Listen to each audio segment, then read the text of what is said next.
Hi, good morning. My name is Aaron Carr. Today I'm going to talk to you about culture cadence. Just a little bit on my background. I've been in the HR and HR technology space for the last nearly 20 years, helped tens of thousands of companies manage their HR systems and their internal operations. And over that time period, I've been able to uncover a few little gems around culture, what it is, what it's not, and then just a really simple system for meeting that allows you to maximize, your culture and create what you want and not just let it happen.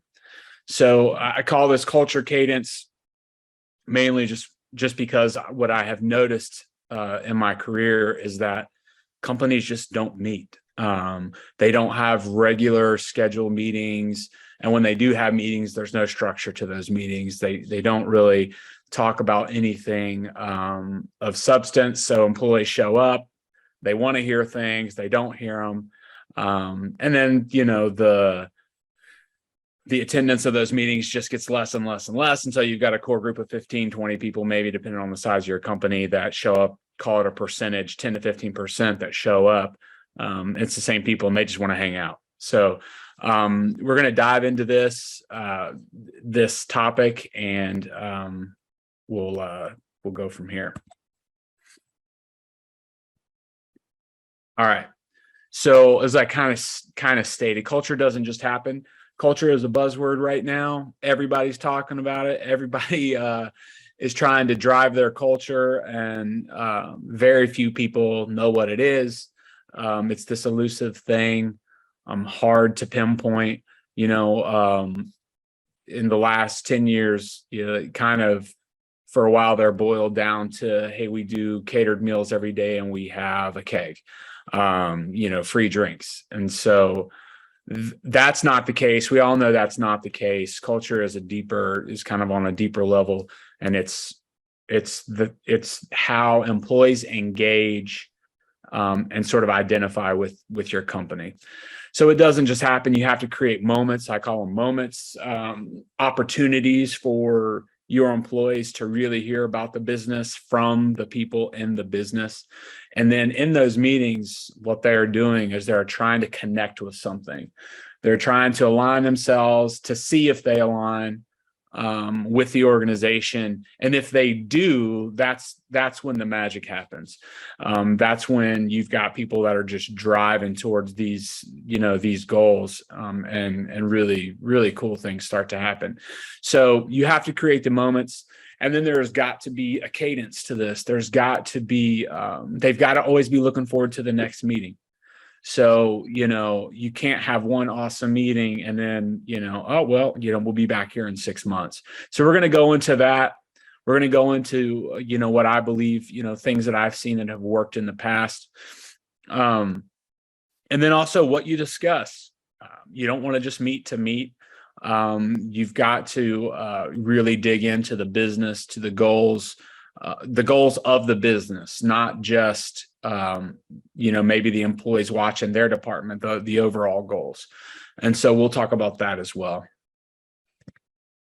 So how often is that? That's where we're going to start. So this is one of the biggest questions I get anytime I'm consulting with a company, or just even honestly talking to friends that own businesses or are executives in businesses, is how often should we talk? We don't want to be, I hear a lot, we don't want to meet too often and our employees get tired of us, or be like, oh gosh, they want to meet again. So I think the safest bet is a monthly town hall. These don't have to be super long. I think that's the other thing. People feel like, hell, we need to have a 2-hour meeting and go through every detail. That's not the case. Monthly town hall for me, where I've seen this work, is just talk about the business. If you have monthly cycles in your business, what's happening, goals, anything you've achieved towards a goal. If your company does quarterly rocks, where are you in relation to the overall quarterly rock? What's going on? Word on the street. That's one of the things I always say. Hey, what's the word on the street? Let's talk about what's going on in the industry. A lot of times I'll hear executives say they don't care about that. They don't care about that. They don't want to hear that. The financials are boring. That is not true. It's never true, actually. Your employees want to know how the business is doing. They probably want to know more than you're telling them. And so this monthly town hall, and I say too, if you're not doing this and you start small, do a 30-minute meeting, do it over Zoom, invite everybody, have them get on, go through a really simple agenda. And if you've got the guts, you can do a Q&A at the end. I usually don't start those at first, or I'll plant some questions, have somebody and say, hey, you know what, ask this, because maybe everybody's afraid to or whatever. And try to create the atmosphere you're looking for. But monthly town hall doesn't have to be super detailed or really in depth, but just talk about the business. If you're comfortable sharing, revenue, things like that, your employees do care about it. And then, obviously goals and things like that. When the company and you as leadership can talk about the goals, your employees are calculating and they're trying to figure out how what they do supports the overall company goals. That's where, when I say the magic happens, when your employees can align what they do every day, and it might be mundane, they might be in a call center, they might be, it might be very, transaction based, but if they can align what they're doing and they realize that what they do impacts that big goal, all of a sudden they've got alignment. And then their engagement goes up. So these things are important. It's important to let them know what they are. I know that it's easy to not let everybody know what your goals are, what the leadership team's goals are, because, hey, what if we miss it? But we all miss these things sometimes. And that kind of transparency, which is a word that I'll use throughout today, is really important now more than ever with the mix of generations we have. The second thing that I think is really important is a quarterly update. And if, quarterly rocks is something you'll hear me say just because I've spent a lot of time with EOS based businesses, but, almost every business has some sort of quarterly cycle. You've set goals on these cycles, you're viewing metrics in these cycles. And so, discussing quarterly goals that you've had, financial performance, discuss next quarter's goals. What are we focusing on? I think it's really good to look back. Let's see how we did, but then also get your organization focused on what's the next quarter look like, because you'll be surprised if you say, hey, the top 3 goals that the leadership team has for Q2 is this. All of a sudden your people are going to get really creative around figuring out how they can help with those goals. And so you're empowering people inside your organization to now support what you're doing. And this is, you can call it whatever you want, the momentum, the flywheel, go back to good to great. That's how you get this momentum. That's how you get it going. You get everybody on the bus moving in this direction. And it's a powerful thing. So quarterly updates are big. I think these can be longer. They can be more detailed. You can tell people, hey, if you want to pop in and out during an hour and a half, that's fine. If you've got 15 minutes, jump in and see what it's about. I would definitely suggest having a Q&A if you can. And a safe way to do a Q&A is have everybody submit their questions to one place that's not necessarily visible. Have them submit them to one of the people on your leadership team, let them go through. And you can always say, hey, got a lot of great questions. And if there's some that might be a little, touchy and you don't want to get into, you can always follow back up and just say, hey, you know what, we had a lot of questions. We couldn't get to it, but, we'll get you an answer or whatever. So quarterly update's big. Monthly town hall, quarterly update, those are big. And then obviously annual. Most companies do this anyway. But celebrate the wins and mourn the losses together. Again, you are creating moments with your staff to come together, to win together, to lose together. It doesn't matter. The idea is that you're together. You're bringing people, everybody, to one place to have discussion. What could we have done? Those kind of things.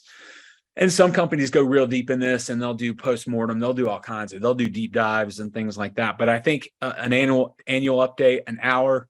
Again, I don't ever think you need to meet longer than an hour, really. I just don't think you have to do that. Now, if you want to have,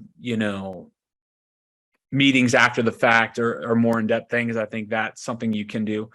But these three things, they seem really simple. And they're not new. These aren't new concepts. It's like anything else, going to the gym to get fit is not a new concept, but the percentage of people that do it 3, 4, 5 days a week and stay in really great shape is pretty small. So, you think about this as health for your organization, just do it. Just, it's going to be easy to push these meetings because regular business, takes precedence. But if you can get yourself on a schedule with this, you will be surprised of the difference and the impact that it'll make.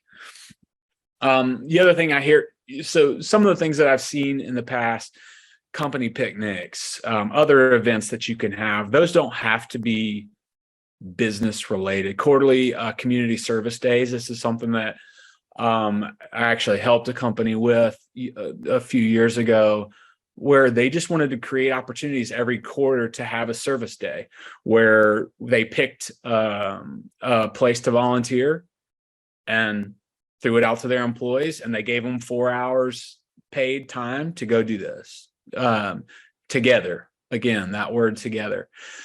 So, the cadence for every company can be different. But I think a monthly town hall, a quarterly, conversation, and an annual, deeper dive, if you can do it consistently, you will see the impact. You will see your employees engaging more, asking more questions. And it might be difficult at first. I think that's the one thing to know is you might create a little work from yourself at the beginning because it's for them, it's all new, and it's going to be like, oh wow, I didn't know that. I didn't know this. I didn't know. Oh, so it matters when my hold time does matter because of this, or, the number of calls I take per day, it does impact something.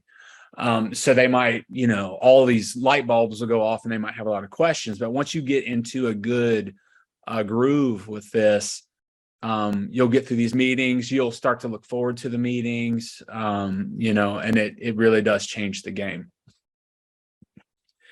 So that's the cadence. Questions I get a lot of times, how much should we tell? What should we talk about?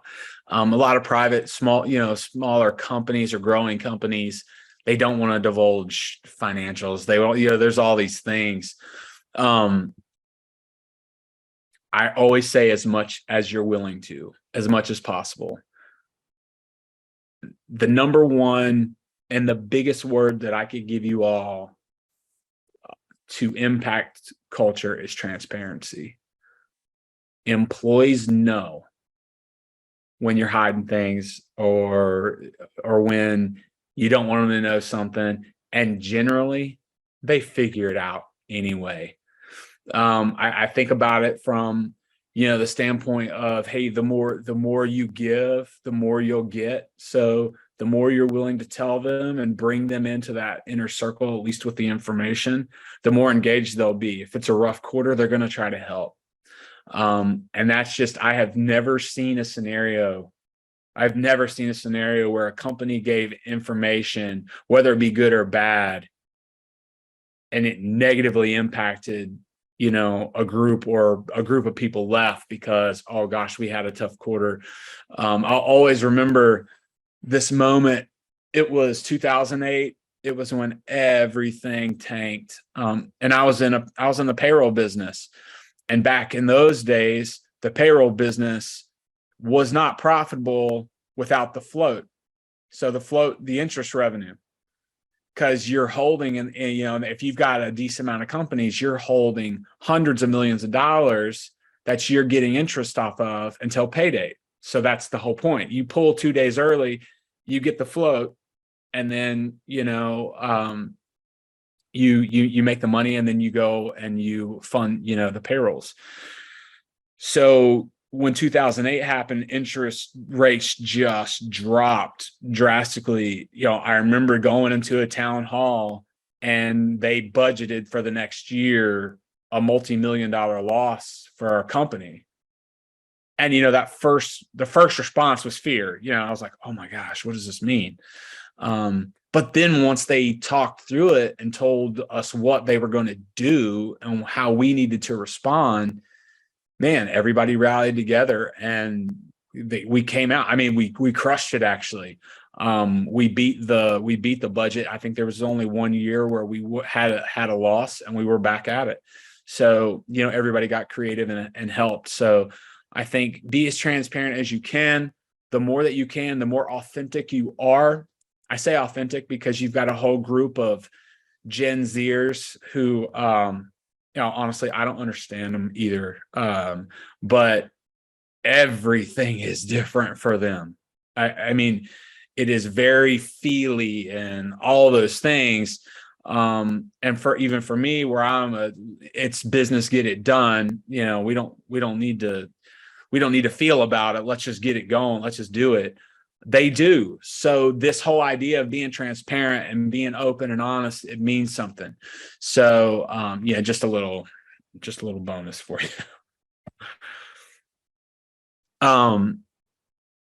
So again, this just kind of ties back with that transparency, with the monthly quarterly meetings. Explain the goals to them, how they can help. Let them be a part of the goal setting process. If you can, that whole idea of that transparency, it just aligns with everything that I've already talked about. Bringing them in and being transparent makes all those meetings way more effective. Which is just, that's just the way it is. And I've seen this time and time again. That transparency will make a huge, huge difference with that. So, I don't know, question wise, that's kind of I've got some questions for you if you sure. It was interesting. You call that cultural cadence, and I've used this same, I don't know, call it methodology every time I actually joined a business, and have for literally probably 12 years. And I've always called it communication cadence, but managed very large teams in the past. And the old saying is they got to hear it 7 times before it sinks in. And I don't know if you've ever taken any NLP training, but some people are audio, some are visual. So if somebody says, I see what you're saying, then they're visual. I hear you, they're audio. So you always got to constantly fine tune that and everything. So, I appreciate that. One thing that you said as well was you talked a lot about culture. And another thing that, I see a lot of owners actually point to and believe that is culture is when I walk into a company and they start to talk about Taco Tuesday and, Chili Friday, right? And I get into the conversations, and I try to help them understand that there's a difference between cultural versus climate. Climate is generally those sort of things. Culture is we have an open door versus closed door. We're formal versus informal. How many times have you seen companies and business owners that truly understand the aspect of what culture is? I guess what you just got out there, number one. And then number two, when you get into an environment where the culture is a little not where it wants to be, and the owner wants to change it. Let's say they bring couple to companies together as a merger. How do you go about actually affecting that culture, and what sort of time does that actually take? Right? I know it doesn't turn on a dime. Yeah. So, I think owners and companies, they've got a little bit of the flavor of each. It's, you go into those companies and they have a potluck every week, and if you ask them, hey, we're crushing culture. Yeah. But at the same time, their department heads don't really know what they're supposed to deliver or what the company's supposed to deliver, as opposed to what their team is doing. There's no alignment between teams. There's no, the communication's not good. So for me, the words you used were good. The climate, how does it feel in the office? That matters. That's a big deal. So potlucks, managers who walk around, there was a whole book I read years and years ago that was just called Management by Walking Around. Be there, let them see you. Those things do matter. When you want to supercharge a company and you really want a performance culture, you've got to align those top mission, vision, and values. They've got to be aligned all the way through. And the only way to do that, again, is like you said, talk about them every month, every quarter, every year. So those things that we do are important, but they're not by themselves. I would say they're 10 to 15%. The other 85% is the business and bringing everybody in and connecting what they do every day to the overall vision of the company where it's going. Because when you do that, you're empowering them, and all of a sudden their job means a whole lot more. So I think that's important. When you're talking about, cultures colliding, number one, at the top level, leadership has got to decide who they're going to be. There's nothing more probably frustrating to line level employees to talk to this leader and hear this thing and hear that leader and hear another thing. So getting that alignment on the leadership team level is number one. Because again, culture, like anything else, like most things in business, is top down. So the top level leaders have got to know, understand, and own it. And if they can all align themselves together and say, hey, this is who we are, the core values, it became one of those things where, you put them on the wall, no one can really say what they are. But if you really look at culture and you align all those things, the idea is that you're hiring for those. So they start seeing them, they start seeing and hearing and feeling them when they apply to work for you. And they hear them all the way through, and they get the nice little video from the CEO or the owner about what they really mean. And then when we, like anything else, those core values, when we go to make a decision as a business, or when you have a department that needs to make a move, that's what you balance your decisions against. And so again, that alignment, it's got to be focused. So it can't be, we can't have three sets of core values. So, once you get those aligned and you can actually use them to back up decisions and things like that, again, the 7 times for your employees, when they come to you or when they have questions, and you as a leader can always back up to that and say, hey, you know what, one of our core values is we get it done. Okay, got it. All right. You figure it out. Or, don't come to me with complaints. It's one of the other ones. I used to say it all the time. Hey, don't just come to me with problems. Come to me with at least 1 or 2 solutions that we can talk through. Because if not, then you haven't done your job. You haven't done anything. All you're doing is complaining. So that's why core values are really important, in my opinion, because if they're well thought out for your specific business, you're always pushing back to those. Again, that creates alignment, that creates all this stuff. So potlucks are important. That stuff that does mean something. But the real thing is, how do we align who we are, and how do we show the line level employees how they impact it? And I think when you can do that, it's a game changer. So Aaron, I've got some experience like in M&A and everything. And there was a business, I'll keep the names out of it, but it was interesting. This business out of California, do about 40 million annually, basically outsource accounting is the best way to put it.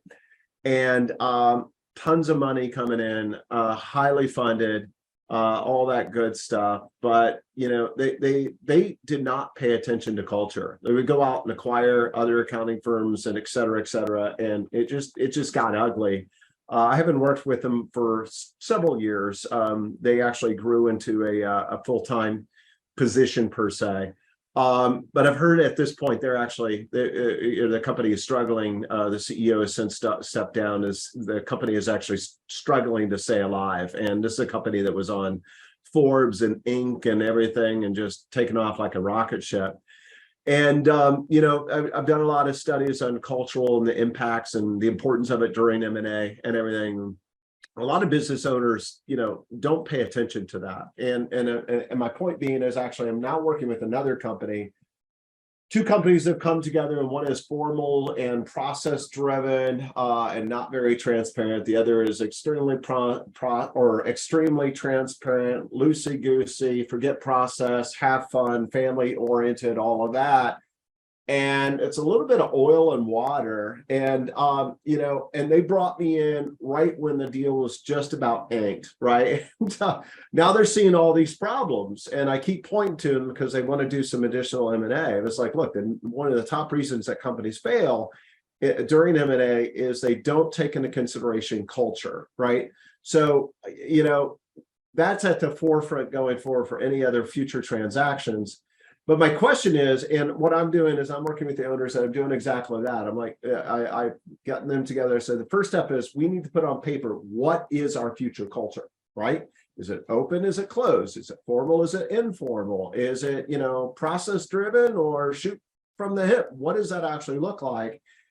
But my question to you is, that's the easy part for me to help them with, right? The harder part is now, how do we get to that shining light, and how much time and expectation should that be? I mean, my impression is that could be a couple of years journey, number one. But what are some things that you would advise to start to make that shift? Some of my thought process is get the owners and the leadership team on the same page and drive culture there, and then lower it to the management level and help them understand, here's the culture we're driving with employees, and slowly, just crawl, walk, run. But I'd love your input on how to drive that culture so that they can, be in a healthier spot and start to implement this cultural cadence that you talk about as well. Yeah, you nailed it. They've got to figure it out first.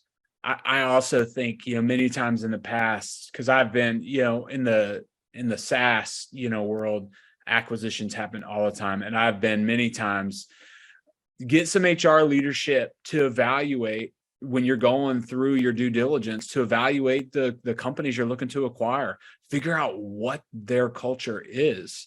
Do they have one? You get this a lot in VC-backed companies. They feel a little soulless. Hey, we've got a 5-year burn. First 2 years, we're going to spend. We're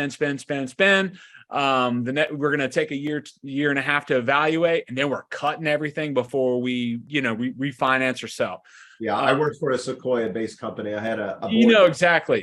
Every 8 weeks was a board meeting to just look at results. Yeah. So, and that's, from the top, that's easy because you're focused on very specific things. But, if you really want to grow and you want to grow the right way, and the companies you acquire don't necessarily have to have your same culture. You just need to understand what you're dealing with so that you can approach them in a specific way.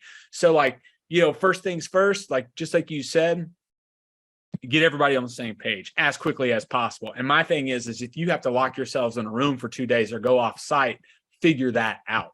Figure it out quick, because then you can immediately start instituting that cadence, which is the only way you get there, is meeting with everyone. And maybe you say, you know what, we're going to start out with our management teams. We're going to start out with director, manager level. We're going to start having these conversations with them. We're going to talk through what we as a leadership team went through, and we're going to get their feedback. Because again, if you don't have that mid-level on board, that level, usually not director level, but the management level, they're out there in the trenches, in the foxholes with these guys. And if they don't buy in, you will know. Yeah. Because if they don't buy in, those teams, you're going to have they do that over there, but we do this. You always hear those guys, with their chest puffed out, and maybe their numbers are good, but their attitudes are horrible. So, I think, again, you've got to let this trickle down, and it might take some time. But again, the only way to do it is to get them on a cadence. And maybe you say for them, it's weekly for a while. We say, hey, we're going to meet with the management teams and the director level teams weekly. We're going to discuss this. We're going to talk about it. We're going to start viewing our metrics in light of this, new way of doing business for us, and get that ingrained in them. And then maybe do a full, a big presentation to the whole company and say, hey, this is who we are. This is what we stand for. This is how we do business. This is how you should approach decisions. And if you can do that and keep that alignment, I think then I always say a good culture pushes out bad employees. Because if you acquire a company and maybe 80% of them, drink the Kool-Aid and are on board, that 20%, it is going to be obvious. Yeah. It will be obvious if you're doing you're doing your meetings, you're sticking to it. They generally will leave on their own. Yeah. Because they don't feel welcome, and they shouldn't feel welcome. They should go because they don't align. So that's the beauty of when you get these things and these programs running, it will take care of a lot of the bad apples because they just can't survive. They can't breathe. They get suffocated, out. Yeah, it's interesting you bring that up. And there was a company I worked with, 7-8 years ago. Two owners were stuck in the business together after 12 years, realized that they hated each other, and one was a narcissist, literally. Like by what I can say, this is the first true person that I know definitively this is a narcissist. And it was a very nasty environment, and went in there and slowly worked with obviously the good owner and created a migration plan to get rid of the other owner. But there were these pockets of cancerous employees across the company that would, that would just, everything was bad. They would, complain all the time, bitch around the water cooler, talk about how horrible the place was and all this. So just, I don't know if you've ever tried anything like this, but I found it was quite effective. I created this thing called the best of the best. I'm not a marketing guy, I create these names. And the best of the best was a quarterly event where obviously your top, couple salespeople, anybody with top metrics would attend it. And then other groups that were not, metrics driven specifically, could be like, I don't know, let's call it admin or something like that, could be voted in. So, but I brought like the top 10 to 12 employees, and they would sit down with me, and I was the president, COO of the business. And we'd go through things, and we'd go through problems, and we would actually come up with plans together. And I actually brought them into the boat and helped and had them help me solve these company problems. And then some of these town halls and quarterlies and everything, I had them actually get up and talk about the good things that they were doing and the plans that they were creating to implement and all of that stuff. So it wasn't seen as leadership forcing. It was seen as my peers are creating these great ideas and driving up to the organization to create change. And one of the main reasons I did that is so bizarre human behavior that some of these cancerous employees, even when they're bad, if they would get terminated, these good employees would go, oh my God, they're firing all my friends. Yeah. This guy's been here for 3 years. I can't believe we let him go. And they did not understand that. They didn't understand that these people bring me down. So literally in some of these events, some of the people were sharing like, hey, look, all of us want to be, birds that flock together. What's the saying? Something like that. Birds of a feather flock together. Yes. And they started to have the conversations about driving culture and having the same core values and everything. And I found that, actually, that was one of the biggest sort of mechanisms I used to make cultural shifts and impacts, was taking it from, hey, the man is going to create these ideas and force upon you, versus, my strategy was get all these other folks around the organization that are highly respected, not by just results, but by their peers, to actually carry the flag and have the voice. And those are some ways that I saw real change. And I don't know if you've ever seen that. Yeah, what you did, we used to call those change agents back in the day, where you basically you're finding people that are doing the jobs, and you bring them in by committee and you start really hammering out details. Or, you have this pocket of success that you're like, oh my gosh, they're killing it. And you go and dive into that and figure out what it is. And yeah, I think it's exactly right. I think there's another thing here that's that people don't talk about too, when you have those cells that are bad and just they're no good. One of the things that I've always done is when I have a transition like this and there's obvious opposition, is I will come out and just say, hey, you know what, this is where we're going. And these specific 3 behaviors are what I call cease and desist behaviors. Yeah. And if I see them one time, it's done. Yeah. And I think a lot of people from an HR standpoint are scared of that. But most things with HR is, what are the expectations, and hasn't been clearly communicated. So if you come out and say, these things are not okay, this is what will happen if you do them. So I know that feels tough, but if you do those things along with the things that you're talking about, where, hey, you know what, I'm going to go and I'm going to get some people in the business, I'm going to bring them around, that's employees love that stuff, because now their buddy is actually in your office and they're like, man, they're listening to us. Yeah. Oh my gosh, this is awesome. They told us we did a really good job on this, and then I'm going to present it the next thing. Those are your A players that are sitting out there that are your future leaders. You're bringing them in. So you're doing a lot of things with that. You're doing succession planning. You're doing career pathing. You're doing all these things. And at the end of the day, it's only helping you, too. So there's a lot of good things that happen when you're willing to do that. But again, if you've got a really poor culture, sometimes it's hard to get people to jump on board with that, because they're not going to trust you. So, a lot of it's building that trust and having those conversations. But I think it's dead on. I mean, you did 2 things. Hey, this is no longer allowed. And all right, I'm going to grab some people in this business that are doing a really good job, that are really smart, and I'm going to let them shine. I'm going to let them help navigate, and you always win. Well, and it's interesting, actually, in that same environment, they had like 5 salespeople, and I fired their number 1 salesperson, never replaced them, and sales results went up. And the 2 owners came to me afterwards, after I terminated the guys, like, this dude is cancer, brings the entire team down. I'm like, I can't believe you just fired our top guy. They were just freaking out, and like, I had that sales team high-fiving me. They're like, and their performance went up, and we never felt that. You gave them room. You gave them room to do their jobs, because generally what you'll see with that, you'll have the one guy that's hoarded all the information, doesn't share anything with anyone, just as concerned about himself. And so what usually happens is that person, those people are usually the ones that are like, these guys, without me, this thing just tanks. And they'll say these things, and they're just sort of passive aggressively bringing everyone down. And I always say this to anyone. I say this to myself.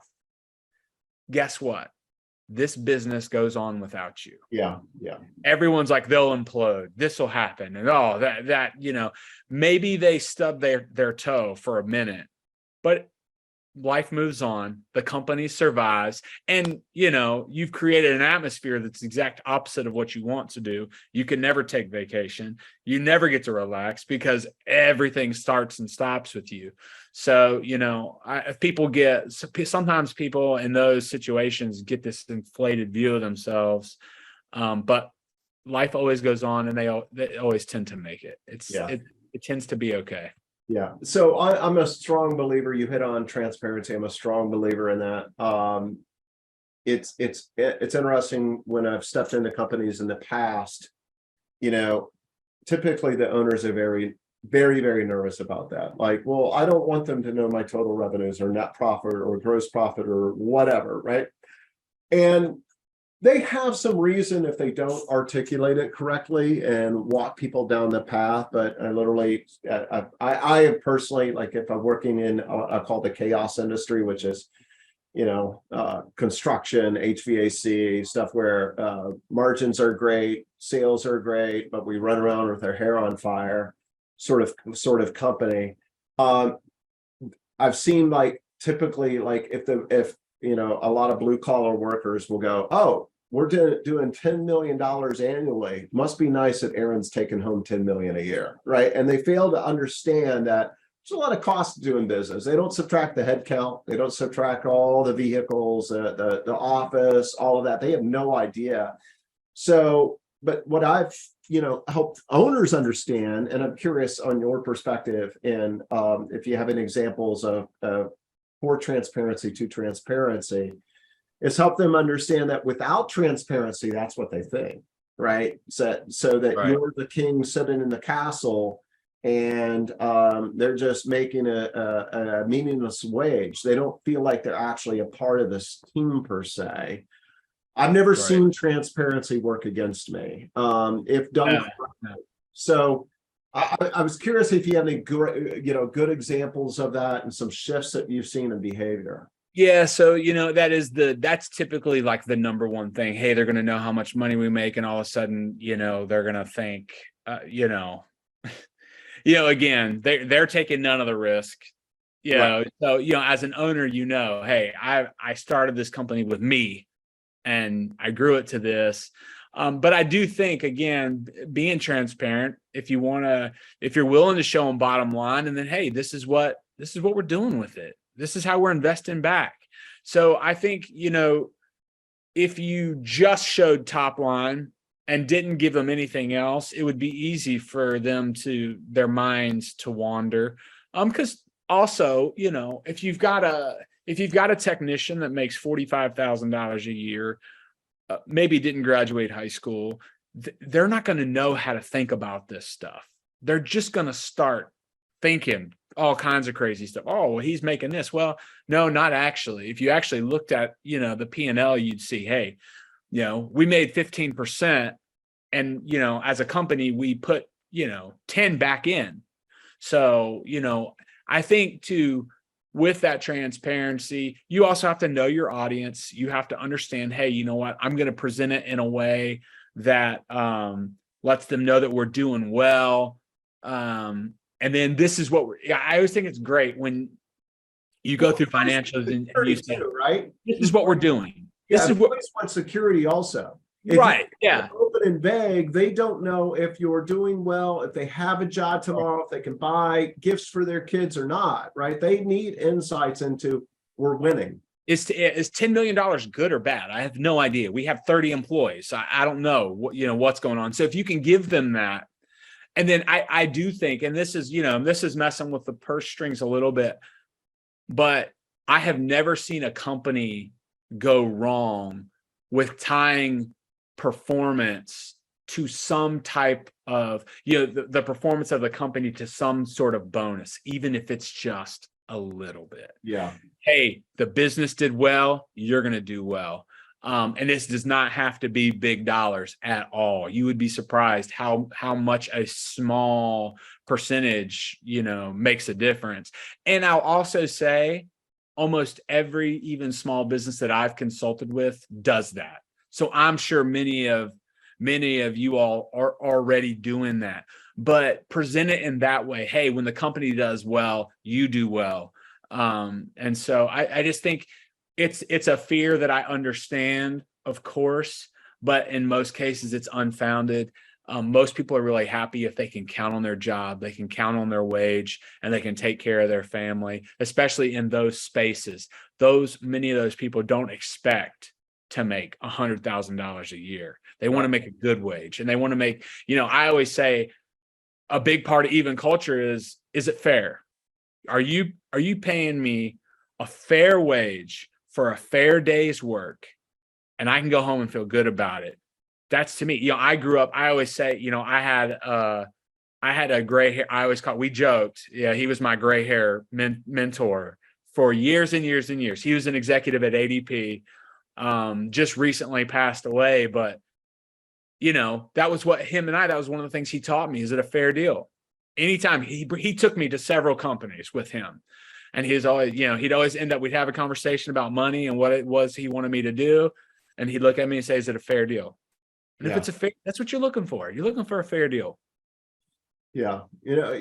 Just another question around cultural cadence. So I haven't seen these stats lately, but during the Great Resignation, I was seeing statistics when people are, falling out of the workforce of employee engagement was or lack of engagement was disengagement. There we go. Disengagement is 69%, which is just amazing if you think about that. So to put that in very simple terms, you have 100 employees, 68 of them are disengaged. So you're not getting the full production out of them, right? It's mind-boggling and scary. But I was curious on your thoughts on having a solid cultural impacts and the positive implications on employee engagement. Yeah, I mean, you think about it. I always, the easiest way to look at this is look at it, like a relationship. If you don't ever communicate to your significant other, what's going to happen? You're going to disengage. They're going to disengage. And all of a sudden, we really don't know who each other are. Yeah, we're not aligned. We don't know what the kids' schedules are. We don't know anything. We're two different people, just kind of hanging out. So I think it's the same thing. These companies that experience this, obviously the last few years with COVID and all kinds of things, it threw everything. It basically exposed any weakness you had in this area. So the companies that did well through this are the ones that met more often. They started upping their interactions because, hey, maybe they're not in-person interactions anymore. Right. So maybe we need to have them a little more frequently, and we can have them on Zoom because we don't want to lose sight of each other. So I think, honestly, the beauty of getting a cadence in place is that you can ramp it up or down whenever you want to. We're used to it. We know how to do it. You cannot believe how many companies just didn't even know how to have a large scale virtual meeting. No clue, like where to even start. So I think that, again, even with things like this, maybe you're an in-person company, but throw in a virtual meeting. They're having them with all of their customers probably. So I think it just exposed a lot of areas. Companies that I think really struggled were ones that really weren't close to their employees anyway. And then you throw that dynamic into it. Now, all of a sudden, I'm looking for any other pasture. It doesn't have to be greener. It just has to be other. Like I just, because they didn't know how they were doing in the company. They didn't know how the company was doing. Now, all of a sudden, everyone's hair's on fire. Everything is fear, uncertainty, doubt. And it just really, it exasperated a lot of already negative feelings. I don't think any companies that had good cadence of culture, had a good culture and everything, I don't think there was probably any of those that all of a sudden drastically went to 68%. Yeah. Maybe they were at 10% and they went to 12. Yeah. Just by the nature of what it was. But I think these are things that if you get them installed now and you stick with it, these are the things that help you against those crazy things like the Great Resignation. It's nuts. Just nuts. Yeah. Well, it's interesting. I mean, COVID taught us a lot. And, I've always been taught that your greatest strength is also your greatest weaknesses. And if this analogy works or whatever, but I've always been told in business, one of Ken's greatest strengths is he's extremely direct. One of Ken's biggest weaknesses is he's extremely direct, right? So, I shocked the heck out of people. And it was interesting, if you look at COVID, for decades, I forget the exact order because it switch up every once in a while, but there was the old saying that people leave managers and not companies.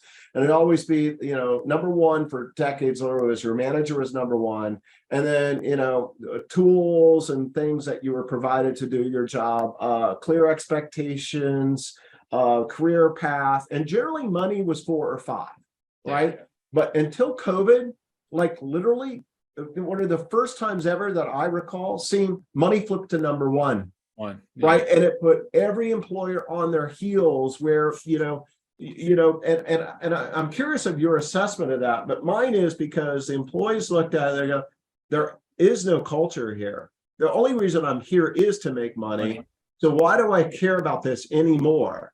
Right. I might as well make as much money as I can somewhere else. Yeah. And, because I already don't have a culture. It already doesn't exist. So that's exactly right. I think it exposed, that's what happened. And then you had what you also saw was like literally employees would have and it wasn't true. So that was the mindset, and that's what they used. And then they moved 4 jobs in a year. Yeah. Because it really wasn't true. Because really deep down, they're still searching for the culture. They're like, what I really need. It's like, it's the difference of what I need and what I want. Yeah. You know, it's like, I want more money, but what I really need is a place that I feel like I belong. Yeah. And then I make a difference.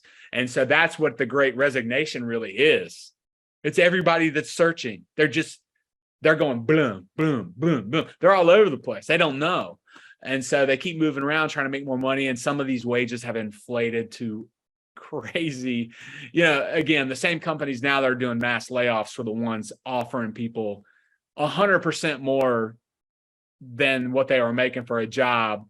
So it got really kind of crazy for a little while. But look, if you can create a good environment that, you know, aligns an employee's passion or makes them feel at home in a place, doing even a menial type job, they feel like they're fairly compensated for it, and you stay in front of them, I mean, that will stand the test of all of this stuff. Because what also happened a lot, people were at a company with an okay culture, they left for more money, and they went back. Gotcha. The percent, I can't remember, I read it, the percentage of that, but I know even in my own network on LinkedIn, which is a few thousand people, I saw people leave and go back. It's interesting. They were out there, they thought they needed to maximize this moment in time that they could maybe make more money than they ever thought they could.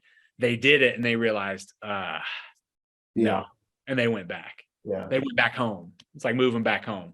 So It was like, I do think that there was some interruptions there, but overall, the companies that had this type of cadence and had this type of culture are still winning. They're still winning.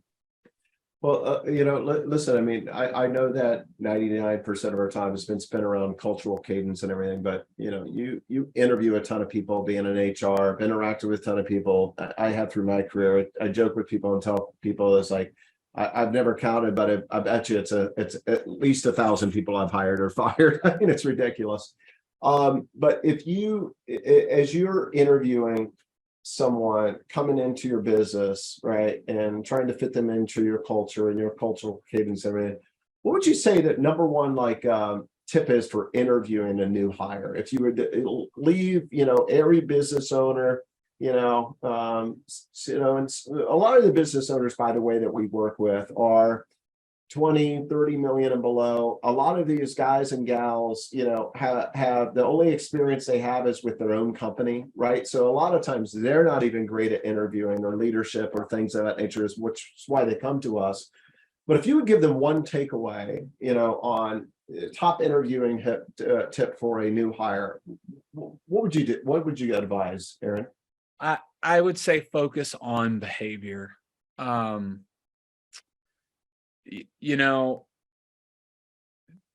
It's interviewing is one of those things. I even still today say it's a crapshoot. You've got a 50-50 shot. It is just tough. But focus on the employee's past behavior, how they left places, why they left them.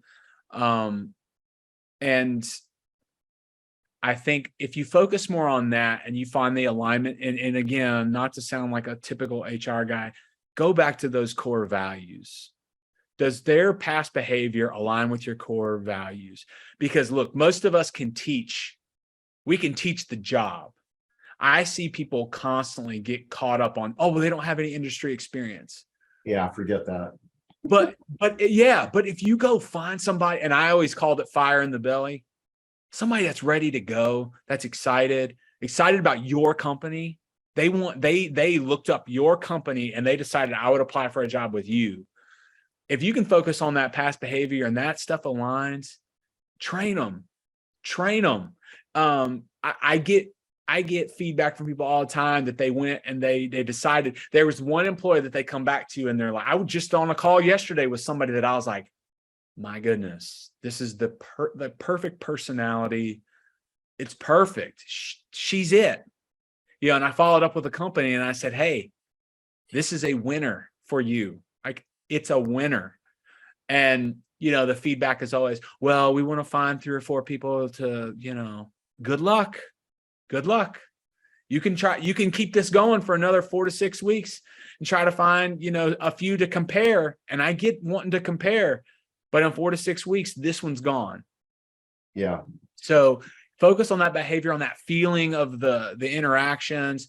Give them questions based on your core values that they don't know what you're doing. And if you focus in on a core value fit, you can train, and they'll be somebody that will hang out at your company for a lot longer than someone that just has the knowledge, because those guys, you know, if they've just got the knowledge, great. Yeah. But they don't fit, they're not going to last. They'll be a 12-year, you know, turn, and then you're looking again. So, yeah. Listen, Aaron, I appreciate your time. Very insightful, and going through all of this. I really appreciate it, and can't wait to spend more time with you next Wednesday. Yeah. Really great good. stuff. Thank you.